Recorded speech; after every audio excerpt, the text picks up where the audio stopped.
હવાનો હાથ ચાલીને રખડતા અમને આવડી ગયું, મને ખુશ્બુની દુખતી રગ પકડતા આવડી ગયું. એનાથી આગળ હવે આનાથી નાજુક સ્પર્શ બીજો હોય પણ ક્યાંથી? હવે આનાથી નાજુક સ્પર્શ બીજો હોય પણ ક્યાંથી? મને પાણીના પરપોટાને અડતા આવડી ગયું. બધા ખમતી દરો વચ્ચે અમારી નોંધ લેવા છે. અમને 2 વરમર કોઈ નતું ઓળખતું. આ બધા નેતાઓ એમ સમજતા કે આ છોકરા કાલના આવ્યા છે, કરી શું લેવાના છે? પણ આ છોકરાએ શું કામ કર્યું?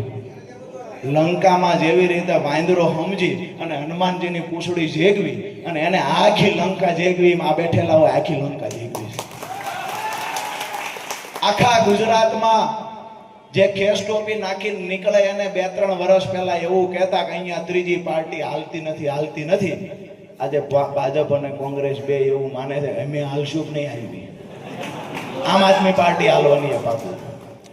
એટલે એ વાત છે કે બધા ખમતી દરોની વચ્ચે અમારી નોંધ લેવાય છે. ફરી મહેફિલમાં સૌની નજરે ચડતા અમને આવડી ગયું છે. ફરી મહેફિલમાં સૌની નજરે ચડતા અમને આવડી ગયું. હવે તો સાપને પણ ઝેર ખાવાનો વખત આવ્યો. આ તમારી વિધાનસભામાં લાગુ પડે. હવે તો સાપને પણ ઝેર ખાવાનો વખત આવ્યો છે. મદારીને હવે માણસ પકડતા આવડી ગયું છે.